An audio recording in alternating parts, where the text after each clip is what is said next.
Welcome to Legislative Year in Review. I'm Angela Nolasco. The 2025 legislative session, which started January 13th, came to a final close on Sunday, April 27th. The 105-day session saw a lot of contentious policies that sparked heated debates between state Democrats and Republicans, from issues like parents' rights to limiting rent increases to increasing the cost of gas per gallon. Perhaps among the most controversial, a tax package proposed by Democratic legislators to help narrow the state's budget deficit, estimated between $7 and $16 billion. Collectively, the package claims to generate about $9.4 billion in revenue over the next 4 years. $7. First, we have the Business and Occupation, or B&O tax bill, House Bill 2081.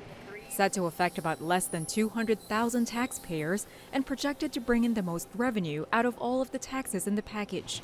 That's about $2.1 billion for the next 2 years, totaling to $5.6 billion by year 4. It would increase the B&O tax on a business's gross income to 0.5% in 2027. And for service businesses that have a taxable revenue over $5 million, they'd have to face a B&O increase from 1.75% to 2.1%. Banks and other financial institutions with an annual net of $1 billion and up would also have to pay their new B&O rate of 1.5%, impacting about 200 of them in the state. Those that make over $250 million annually would be subject to a 0.5% surcharge for 3 years, starting next year, and would affect about 400 businesses statewide, except for Boeing. To fund higher education, the so-called advanced computing surcharge, which applies to big tech companies like Microsoft, will also see an increase.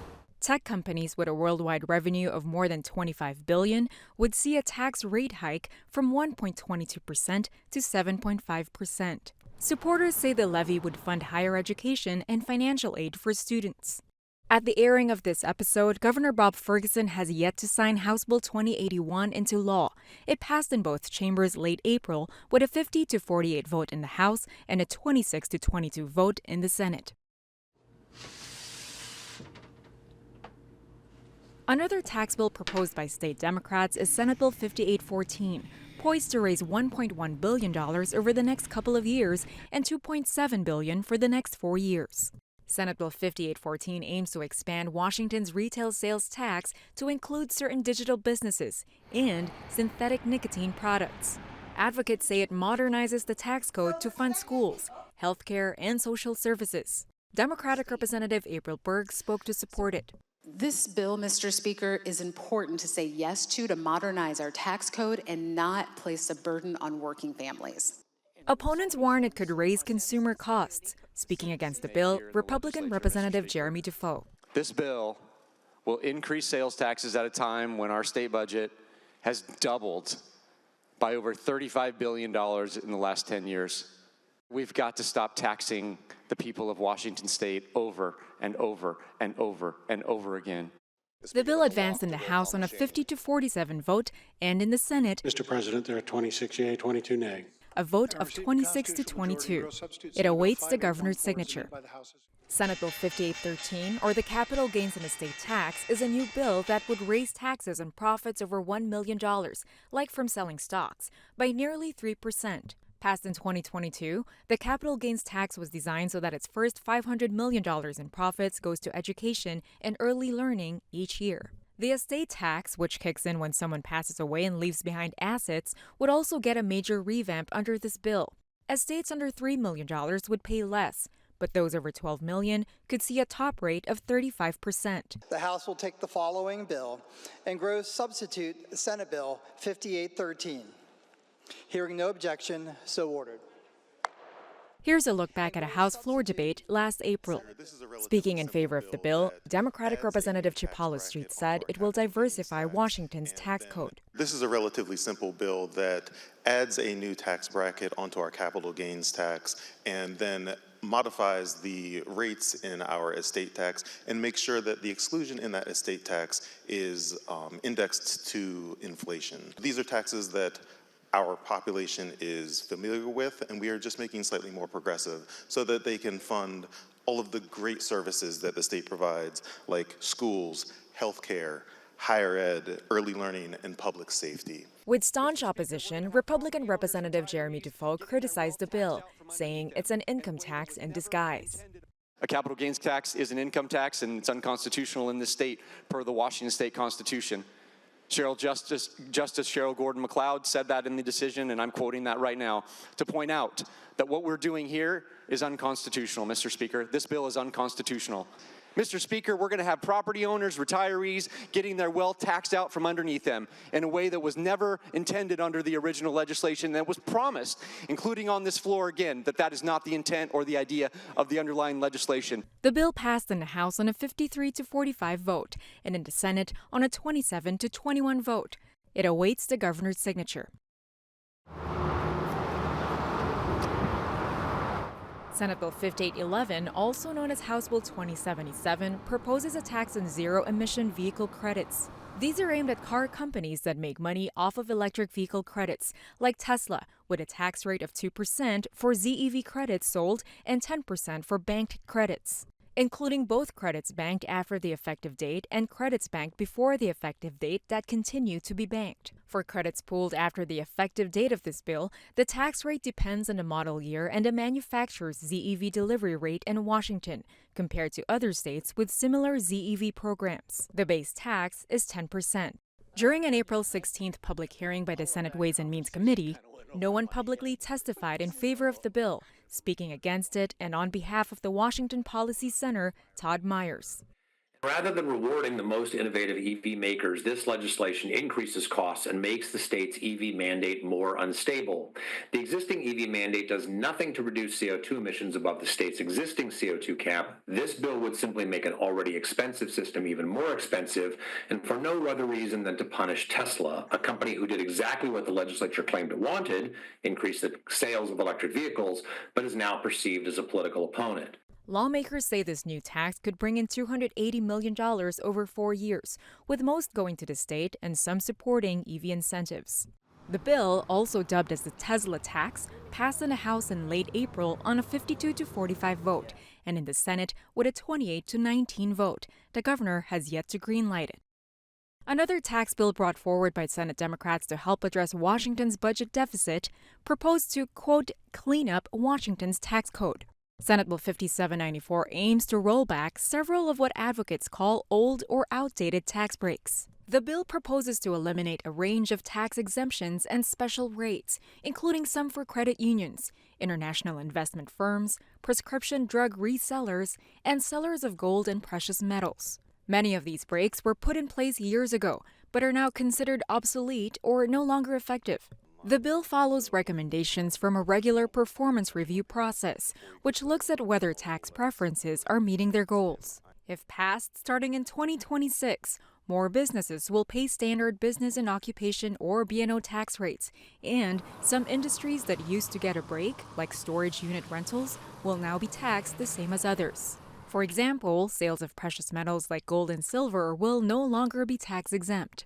And companies that rent out self-storage units will now be taxed, even if a customer rents the space long-term. Supporters say this helps simplify the tax system, close loopholes, and ensure everyone pays their fair share. However, opponents, like those in the coin and precious metals and self-storage industries, argue it would drive them out of state and lead to higher costs for certain services or products.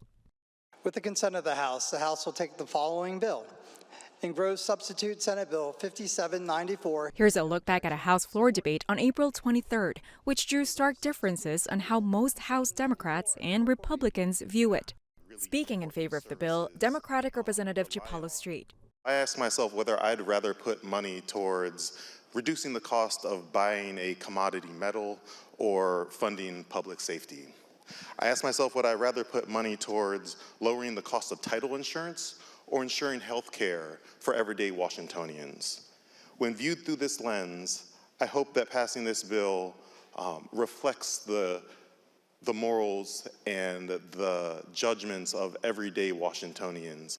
Speaking in opposition, Republican Representative Jim Walsh. It is evident that this grab bag of business tax increases and personal tax increases will hurt the state and hurt the people in it. We've got to stop hurting business and people in this state, Mr. Speaker, and that means vote no on this bill. Mr. Speaker, there are 53 yeas, 45 nays, 0 excused. The House eventually passed the bill on a 53-45 vote. It cleared the Senate 26-22. Senate Bill 5812, also known as House Bill 2049, would let local governments raise property taxes by up to 3% a year, instead of the current 1%. The bill would increase the per-pupil funding limit for local school districts, and they'd be allowed to collect an additional $500 per student, adjusted to inflation. The Senate version of the bill died, but House Bill 2049 passed the House last month on a 50-48 vote, which the Senate cleared on a 28-20 vote. And of course, there are other tax bills that didn't quite make it. Among those tax proposals, Senate Bill 5797, also known as the Financial Intangibles Tax, targeting individuals with assets over $50 million. This tax will charge $10 for every $1,000 of stocks, bonds, and mutual funds held by high net worth individuals. It's expected to raise about $4 billion per year starting in 2027 and will primarily fund public schools and support special education. Another key element of the proposed tax package, a payroll expense tax, or Senate Bill 5796, which would apply to large employers with payrolls above the Social Security threshold. That's 5% of the total annual employee wages above the Social Security wage threshold. It would not apply to businesses with employee wages equal to or less than $7 million from the prior calendar year. Similar to Seattle's Jumpstart tax, it would affect roughly 5,000 companies and is projected to raise $2.3 billion per year, contributing to schools, healthcare, and services for vulnerable populations. Senate Bill 5798, a proposal to remove the cap on property tax growth for public schools, cities, and counties, allowing tax increases to reflect population growth and inflation. And lastly, House Bill 1374, a proposal to slash the current sales tax from 6.5% to 6%, a half-point reduction, was also proposed by state Democrats, but didn't gain the traction it needed to pass this session. Senator Noel Frame, vice chair of the Ways and Means Committee, said it would benefit working and middle-income families, fund public schools, and improve public safety. Hearing no objections, so ordered. While Democrats pushed for more taxes this year, Republicans were strongly opposed, criticizing Democrats' spending habits. In our last episode, we covered the operating budget. This time, we turned to two of the other state budgets lawmakers passed last month. Starting with the transportation budget, which pays for state roads and bridges, public transit, ferries, bike lanes, pedestrian safety, and other infrastructure. Perhaps the most contentious element of the $15.2 billion plan allocated for the next 2 years is its 6-cent gas tax hike, the first increase in almost a decade. House Democrats call this a, quote, mandatory move to address the declining revenue from the gas tax because there are now more electric vehicles driving on Washington state roads. The budget sets aside $895 million for new ferries, terminal improvements, and vessel maintenance. $312 million in rail investments and port electrification, and $1.1 billion for culvert corrections to enable fish to reach their spawning grounds. The transportation spending plan focuses on road maintenance and existing and long-term projects. Among those that will continue to be funded under the biennial plan, the Interstate Bridge project connecting Oregon and Washington state, the Spokane North-South Freeway, which is now 70% complete according to the State Department of Transportation, the Gateway project, which will ease truck traffic throughout the Puget Sound, and the I-5 Fort Lewis project, which would improve traffic flow and capacity along JBLM. Democratic Senator and Chair of the Transportation Committee, Marco Lias, shared his support for the budget in a floor debate held during the last week of session. This budget invests in 3 core priorities: keeping the promises that we've made to Washingtonians, finishing the projects we've started. It also focuses on doing more to maintain and preserve our transportation system. We have too many potholes, too many bridges that are being pulled out of service, and we've got to do better for our Washingtonians. And then the final priority is safety. We're at a 30-year high in traffic fatalities. We have to do more to invest in the state troopers, the safety improvements, the interventions it's going to take to make our transportation system safer for all Washingtonians. It reflects our bipartisan commitment as a Senate to invest in our infrastructure all around our state. Transportation Committee Ranking Member Curtis King also shared his remarks, calling it a bipartisan budget. This budget is about as good as we could do. I mean, it's a compromise with the House. I think with the Senate bill, we could have done more, but you know, that's the art of compromise. You end up with what you end up with. It's still a good budget. It's still going to move us forward in all of the areas that the good chair has mentioned before. The budget gained approval from both chambers, which cleared the way to the governor's desk, where it awaits his signature. Senator Trudeau moves that the Senate do concur in the House amendments to substitute Senate Bill 5195. Remarks, Senator Trudeau. In the same floor session, the Senate also discussed the capital budget, which the House approved unanimously the day before. Also called a construction budget, the capital budget makes state investments in construction across Washington, from public schools to local community facilities, healthcare infrastructure, to state parks, housing, and more. The $7.6 billion plan allocated for the next 2 years includes record investments in K-12 schools, affordable housing, behavioral health facilities, and salmon recovery efforts.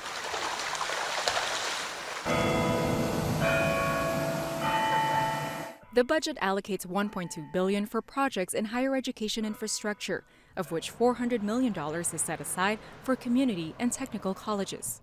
$1 billion from the budget is allocated for K-12 education programs, including $563 million for the School Construction Assistance Program. Several housing programs will be funded by the capital budget at an estimated $770 million. And $85 million for about 15 of Washington's fish hatcheries.